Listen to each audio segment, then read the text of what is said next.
영의 보호. 오 할레스비. 예수님께서는 어떻게 이 겸손한 용기를 우리 안에서 일으켜 주실까요? 먼저 예수님은 우리 자신의 비겁함과 우리 안에 내재해 있는 진리에 대한 두려움을 직시하는 용기를 주심으로써 그 일을 시작하십니다. 우리가 영적으로 각성할 때 예수님은 먼저 우리가 진리를 회피하기 위해 얼마나 애써왔고 얼마나 구차한 변명으로 둘러대며 살아왔고 우리 죄를 얼마나 화려하게 치장하고 변호해왔는지 직시할 수 있는 용기를 주십니다. 하나님의 부르심의 빛이 깊은 잠에서 깨어난 한 영혼의 과거의 삶을 비추고 악하고도 부정한 그의 마음에 임하여 그 영혼이 가던 길을 멈추어 그 부르심의 빛을 응시할 때 예수님께서 그 영혼 안에 겸손하지만 큰 용기를 일으켜 주십니다. 인간은 자신의 모든 변명과 교활한 책략을 포기하고 하나님 앞에 나와 저는 죄인입니다 라고 자백하는 데에는 크고도 겸손한 용기가 필요합니다. 중요한 사실은 오직 예수님만이 우리에게 이런 용기를 주실 수 있다는 사실입니다. 예수님께서 용기를 주지 않으시면 성령의 빛으로 자신의 죄를 직시한 죄인은 깊이 절망하여 감히 하나님께로 시선을 향하지 못할 것입니다. 죄인은 자신을 구원하기 위해 고난 당하시고 죽으신 예수님을 바라봄으로써 어서 와서 값없이 온전한 구원을 받아들이라는 예수님의 부드럽고 온유한 초대에 응함으로써 감히 하나님 앞에 나아갈 용기를 얻습니다. 그러나 죄인들은 이 선물을 즉각 받아들이지 못하고 종종 오랫동안 머뭇거립니다. 그 선물이 매우 귀해 감히 자신을 위한 것이라고 믿지 못하기 때문입니다.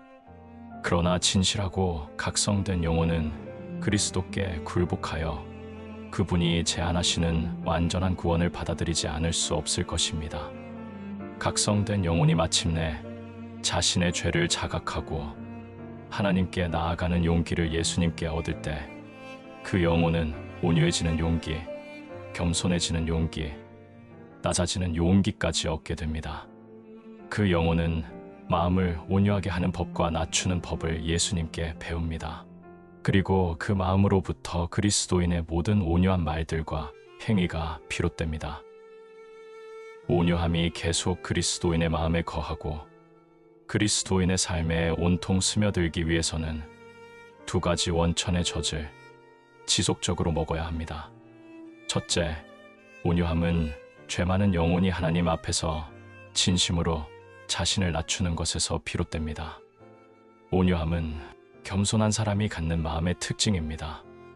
우리가 마땅히 죽어야 할 죄인으로 날마다 그리스도의 십자가 앞에 서야 한다는 사실을 깨달을 때 우리는 우리 자신을 낮추어 말과 생각으로뿐 아니라 실제 행동으로 다른 사람에게 더 많은 관용을 베풀 것입니다. 우리가 다른 이들에게 베푸는 관용은 우리가 하나님 앞에서 우리 자신을 얼마나 낮추었는가를 정확히 보여주는 척도가 됩니다. 온유함은 겸손한 사랑의 용기를 갖고 있습니다. 사랑의 용기는 모든 용기 가운데 가장 큰 용기입니다. 어머니가 자신의 자녀를 위해 대담하게 행하지 못할 일이 무엇이겠습니까? 그러나 자녀를 위한 어머니의 용기는 온화하고 유순한 용기요, 부드럽고 평온한 용기이기도 합니다. 또 온유함은 사랑의 용기일 뿐 아니라 믿음의 용기이기도 합니다. 믿음과 사랑은 그리스도인의 삶에서 불가분리의 관계로 결합되어 있습니다. 온유함은 사랑과 관계되어 있는 것만큼 믿음과도 관계되어 있습니다. 나는 우리가 하나님을 믿는 것이 세상에서 가장 용기 있는 일이라고 일체의 과장 없이 말할 수 있습니다. 이는 오늘날 회개하고 하나님을 믿는 사람들이 매우 적은 이유이며 또 회개에 이른 사람들이 오랫동안 주저하면서 기다리다가 나중에야 비로소 하나님의 부르심에 응답하는 이유이기도 합니다. 덴마크의 신학자 키에르케고르는 하나님을 믿는 것은 15만 미터 깊이의 심연에 자신을 던지는 것과 같다라고 말했습니다. 하나님께서 우리 죄를 자각하게 해주심으로써 우리가 그 죄를 참을 수 없이 불쾌한 것으로 여기게 될 때 우리는 비로소 그렇게 할 수 있는 용기를 얻게 됩니다. 그 전까지 우리는 진리의 빛으로 우리의 자아와 죄를 보기 위해 필요한 용기, 즉 하나님 앞에서 모든 것을 정직하게 아뢰기 전에 반드시 가져야 하는 그 온유한 용기를 가질 수 없습니다. 하나님께서 우리 죄를 자각하게 하실 때 우리는 비로소 하나님과 우리 자신에게 정직하지 못한 것만 빼고 무엇이든지 기꺼이 행하고자 하는 그 신중한 용기를 얻습니다. 기독교 신앙을 처음 시작하는 단계에서만 믿음이 대단한 용기를 요구하는 것은 아닙니다. 믿음은 신앙생활을 시작한 이후에도 줄곧 계속되고 심지어 죽는 그 순간까지 지속되는 엄청난 용기의 산물입니다. 우리는 그런 삶에는 크나큰 위험이 수반된다고 생각합니다. 하나님의 뜻에 순종하면 우리 삶의 안위가 위태로워질 수 있다고 생각될 때마다 우리가 즉각 방향을 전환하여 우리 자신의 길로 내딛는 것이 바로 그런 이유입니다. 심지어 대부분의 경우 우리는 하나님의 길에서 이탈하고 있다는 사실을 의식하지도 못합니다. 우리 자신의 뜻이 하나님의 뜻보다 더 지혜롭고 좋다고 생각하는데 지나치게 익숙하기 때문입니다. 하나님께서는 우리 자신을 낮추는 것이 위험하지 않다고 말씀하십니다. 사람들의 주목을 받지 않은 채로 무명으로 살아가는 것이 전혀 위험하지 않다고 말씀하십니다. 오히려 누구든지 첫째가 되고자 하면 무사람의 끝이 되며 무사람을 섬기는 자가 되어야 하리라 라고 말씀하십니다. 그러나 우리 입장에서 보았을 때 친구처럼 다정하게 건네시는 주님의 이 권고를 따르는 데에는 적지 않은 온유함, 적지 않은 믿음의 용기가 필요합니다. 우리는 다른 사람의 주목과 존경을 받고 칭송의 대상이 되는 것이 인생에서 가장 중요한 일이라고 생각합니다. 물론 우리는 우리 자신이 비범한 사람이라고 주장하지는 않습니다.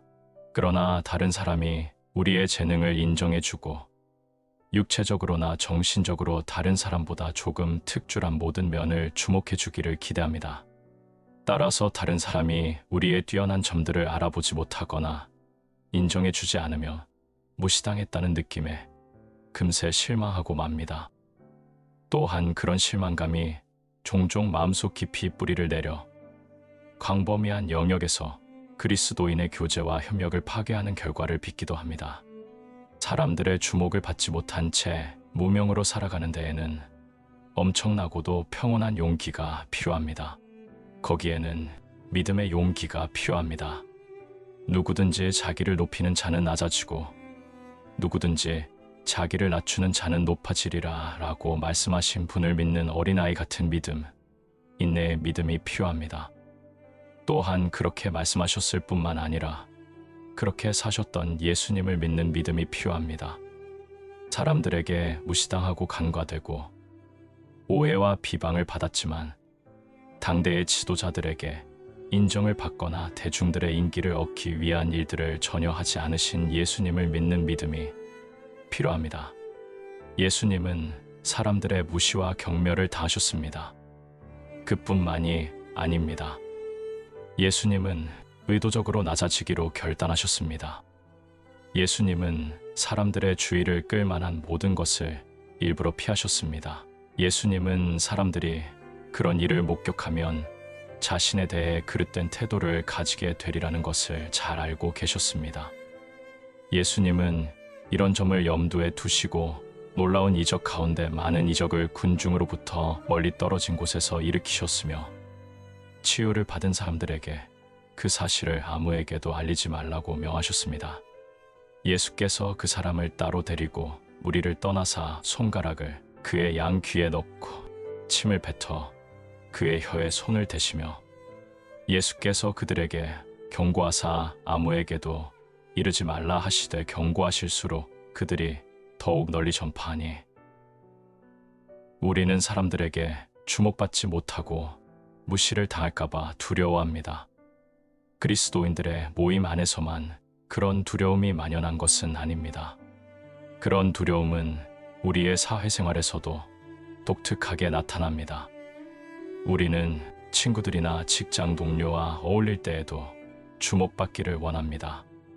그런 욕구가 우리 자신이 생각하는 것 이상으로 우리의 말과 행동을 지배합니다.